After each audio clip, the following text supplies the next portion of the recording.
मित्रों आइए सुनते हैं एक छोटा सा प्रसंग। मित्रों किसी गांव में भोला नाम का एक लड़का रहता था। घर में वह और उसकी माँ केवल दो ही प्राणी थे। पिता उसके बचपन में ही चल बसे थे। मित्रों भोला गरीबी के कारण स्कूल नहीं जा सका। कमाने के लिए वह एक सेठ के यहाँ नौकरी करने लगा। नाम के अनुसार वह भोला भाला था।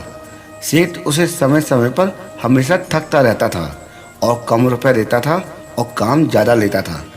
भोला हमेशा उससे दुखी रहता था।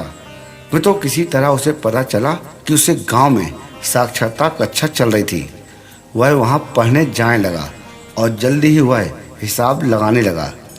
रुपए पैसों का हिसाब वह अब उंगली में गिनकर कर लेता था। सेठ जी से बदला लेने के लिए उसने सोची। मित्रों एक दिन उसने सेठ से 100 रुपये उधार मांगे और काम छोड़कर चला गया। काफ़ी दिन तक वह सेठ के पास नहीं आया। सेठ बहुत कंजूस था। अब वो 100 रुपये के बारे में सोच सोच कर परेशान रहता था। मित्रों एक दिन रास्ते में भोला मिला। सेठ ने भोला से कहा, भोला कुछ दिन पहले तुमने मुझसे 100 रुपये उधार लिए थे, वो तो लौटा दो। भोला ने आंख मटकाते हुए कहा, कौन से रुपए सेठ जी, अब तो वो खर्च हो गए हैं। सेठ जी ने कहा, किस में खर्च हुए हैं? मित्रों भोला ने कहा, सुनो सेठ जी, मैं आपको सारा हिसाब बताता हूँ। 10 के ले लिए आजरा बाजरा और 10 के ले लिए जौ। सेठ जी अब काहे के 100? इतना सुनते ही सेठ जी आश्चर्यचकित रह गए। वो झल्लाते हुए बोले, अरे 80 ही वापस कर दो। भोला फिर मुस्कुराते हुए बोला, सेठ जी 10 के ले लिए लोटा बाल्टी और 10 की ले ली रस्सी। सेठ जी अब काहे के 80? सेठ जी भोला की बातें सुनकर मन ही मन तिलमिला रहे थे। गुस्से में उनका बुरा हाल था। वो बोले, 60 ही वापस कर दो। भोला फिर आंखें मटकाते हुए बोला, सुनो सेठ जी, 10 की ले लिए इस्तर बिस्तर और 10 की ले ली खाट। सेठ जी अब काहे के 60? सेठ जी का बुरा हाल था। वो फिर बोले, भोला कम से कम मेरे 40 रुपये तो वापस कर दो।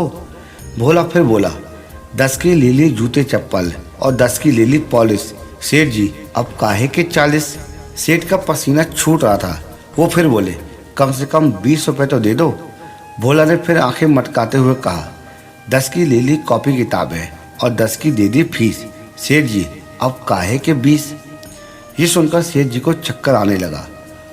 उन्होंने फिर कहा, भोला कम से कम मुझे ब्याज के पैसे तो दे दो। भोला फिर मुस्कुराते हुए बोला, 10 की ले ली सब्जी भाजी और 10 की ले लिए प्याज। सेठ जी अब काहे का ब्याज? मैं तो इतना सुनते ही सेठ जी के पैरों तले जमीन खिसक गई। वो धड़ाम से नीचे गिर गए। भोला ने सेठ को बेईमानी का मजा चखा दिया। सेठ जी अपनी करनी पर पछता रहे थे। मैं तो छोटी सी कहानी से हमें ये सीख मिलती है कि हमें कभी भी किसी का फ़ायदा नहीं उठाना चाहिए, क्योंकि जिस दिन उसे सच्चाई का पता चलेगा उस दिन हमारी इज्जत के साथ साथ मान सम्मान भी चला जाएगा।